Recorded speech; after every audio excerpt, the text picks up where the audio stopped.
Good morning dear friends, मैं doctor Mahendra Saran. स्वागत है आपके हमारे YouTube channel English literature academy में। डियर स्टूडेंट, आज हम इस वीडियो में बात करने जा रहे हैं English literature BA second year के फर्स्ट पेपर को लेके।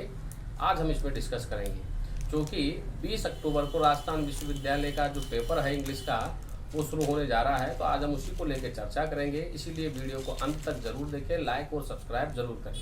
तो पहले हम इसके सिलेबस को लेकर के डिस्कस करते हैं। तो dear student, BA first year के फर्स्ट पेपर में सेक्शन ए, सेक्शन बी और सेक्शन सी। सेक्शन ए में तुम्हारे ब्रिटिश पोइट्री है और सेक्शन ए में इंडियन पोइट्री है और सेक्शन सी में तुम्हारे नॉवल और ड्रामा है। तो मैं बात करना चाहूँगा इसमें सेक्शन ए की। सेक्शन ए में जो ब्रिटिश पोइट्री है उसमें थॉमस ग्रे की elegy written in the country churchyard है, जो बहुत अच्छी कविता है लेकिन लॉन्ग पोइम है। इससे रिलेटेड आपको एलर्जी से संबंधित कई क्वेश्चन पूछे जा सकते हैं, जैसे शॉर्ट क्वेश्चन पूछा जा सकता है, लॉन्ग क्वेश्चन भी आपको पूछा जा सकता है और इसमें से आपके एक या दो एक्सप्लेनेशन आने की पूरी संभावना है।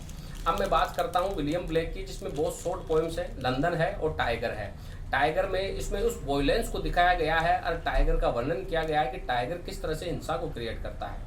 और लंदन कविता एक पेट्रोटिक पोएम है जिसमें 4 स्टंजा है, जिसमें कवि अपने देश और देशवासियों के लिए कामना करता है कि उसके देशवासियों के लिए वह क्या कर सकता है। फिर है तुम्हारे इसमें विलियम वर्ड्सवर्थ की 2 पोएम है, सोलेटरी रीपर है, the world is too much with अस है। इस साल के लिए ये विलियम वर्ड्सवर्थ बहुत ही महत्वपूर्ण है। विलियम वर्ड्सवर्थ में से सभी बच्चे ध्यान से सुने, विलियम वर्ड्सवर्थ में से the world is too much with अस में से और सोलेटरी रीपर में से आपको शॉर्ट क्वेश्चन भी पूछे जाएंगे, एक्सप्लेनेशन भी पूछे जाएंगे, इसमें से एक लॉन्ग क्वेश्चन भी आने की पूरी संभावना है। जिसमें the world is too much with अस में क्रिटिसाइज पोएम है, जिसमें कवि जो है वो मॉडर्निटी को क्रिटिसाइज करता है। वो कहता है कि आज जो लोग हैं वो धन कमाने और धन खर्च करने में ही व्यस्त है, किसी का भी धर्म के संबंधित या मानवता के संबंधित किसी का भी कोई ध्यान नहीं है। सोलेटरी रिवर कविता में भी कवि जो है अपने आप को जो है एक ग्रामीण लड़की के संगीत से लबरेज महसूस करता है और उसके संगीत को सुन करके नाना प्रकार का कंपैरिजन करता है, जिसमें वो कुक्कू बर्ड से, नाइटिंगेल पक्षी से उसकी तुलना करता है। तो बहुत अच्छी कविता है। फिर जॉन किट्स की इसमें ऑटम है, जिसमें पतझड़ का मानवीकरण किया गया है, बहुत अच्छी कविता है, जिसमें पतझड़ और बसंत दोनों के बारे में इसमें लिखा गया है। इस साल के लिए जॉन किट्स भी बहुत इंपॉर्टेंट है। और ओड टू वेस्टमिंड पीबी शेली की बहुत अच्छी कविता, 5 स्टंजा में लिखी गई कविता है, 5 सेक्शन में है ये कविता। प्रत्येक को सोनेट की तरह लिखा गया है, पेडेंटिक पेंटामीटर में लिखा गया, टर्जा राइमा में लिखी गई कविता है। ये बहुत अच्छी कविता है, ओड टू वेस्टविंड।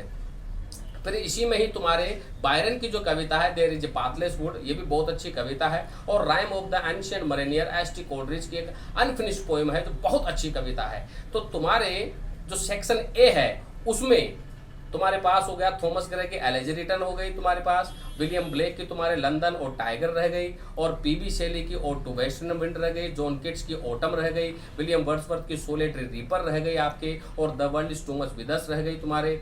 और पीबी शेली की तुम्हारे इसमें लॉर्ड बायरन की there is a pathless in the wood रह गई, एस टी कोल्ड्रिच की rime of the ancient mariner. ये आपके सेक्शन ए में जो ब्रिटिश पोइट्री है उनमें से है। अब मैं इसमें से बताना चाहूंगा कि इसमें से तुम कौन सी लर्न कर सकते हो। इनमें से आप विलियम वर्ड्सवर्थ की पोएमों को ज़्यादा इंपॉर्टेंसी दे, जॉन किट्स की, पीबी शेली की, इन कविताओं को आप ज़्यादा इंपॉर्टेंसी दे, क्योंकि इस बार इस पेपर में 2021 के पेपर में इनके आने की पूरी संभावना है। अब मैं बात करता हूं तुम्हारे सेक्शन बी की, जिसमें तुम्हारे इंडियन पोइट्री है। इंडियन पोइट्री में निसिम एजिकेल की हमारे पास में 2 कविताएं, नाइट ऑफ द स्कॉर्पियन और इंटरप्राइजेस। और फिर इसमें अरुण कोलटकार की 3 पोएम हमारे पास, चैतन्य, द बस और ओल्ड वुमन। और इसी में ए रामानुजन की 3 पोएम है, रिवर है, ओबिचोरी है, of mother among other things है। और ग्रीव पटेल की हमारे पास में 2 कविताएं हैं इसमें, ऑन किलिंग ए ट्री और एक तो है हमारे गिव पटेल की ऑन किलिंग ए ट्री है तुम्हारे, और दूसरी है तुम्हारे इसमें एक कविता है सर्वेंट। दोनों की दोनों कविताएं बहुत अच्छी है। तो इस तरह से आपके सेक्शन बी का ये सिलेबस बनता है। याद रखिएगा, इसमें निसिम एजिकेल है, कमला दास की 2 पोएम है, जिसमें लुकिंग ग्लास बहुत इंपॉर्टेंट है, और माय ग्रैंड मदर हाउस है। और इसमें अरुण कोलटकार है जिसकी 3 पोएम है, ए रामानुजन की 3 पोएम है, गिवी पटेल की तुम्हारे इसमें 2 पोएम है। इस तरह से सेक्शन बी में ये सारी इंडियन पोइट्री है। और इंडियन पोइट्री में से मैं आपको सलाह ए रामानुजन की 3 कविताओं की और अरुण कोलटकार की और कमला दास की लुकिंग ग्लास को देना चाहूँगा। बहुत इंपॉर्टेंट है 2021 के लिए, ये तीनों के तीनों राइटर बहुत इंपॉर्टेंट है। तो मैं दोबारा इसको रिपीट करना चाहूँगा कि आप सेक्शन ए ब्रिटिश में से आप सोलिटरी रीपर को याद कीजिए, विलियम वर्ड्सवर्थ की जो कविता है, और इसमें पीबी शेली की ओड टू ऑटम है, और जॉन किट्स की पीबी शेली की ओड टू वेस्ट विंड है, और ओड टू ऑटम जो है वो तुम्हारे जॉन किट्स की है।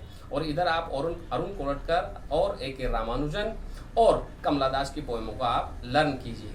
इन पोएमों से संबंधित किसी भी प्रकार की जानकारी के लिए आप मेरे से संपर्क कर सकते हैं। हमारी वेबसाइट पर गूगल पे जाके आप नंबर ले सकते हैं। नोट्सों के लिए कोई भी बच्चा मुझे संपर्क कर सकता है। किसी भी तरह की जानकारी के लिए मुझे कमेंट बॉक्स में लिख के बता सकता है। वीडियो कैसा लगा, लाइक और सब्सक्राइब जरूर करें। थैंक यू वेरी मच, धन्यवाद।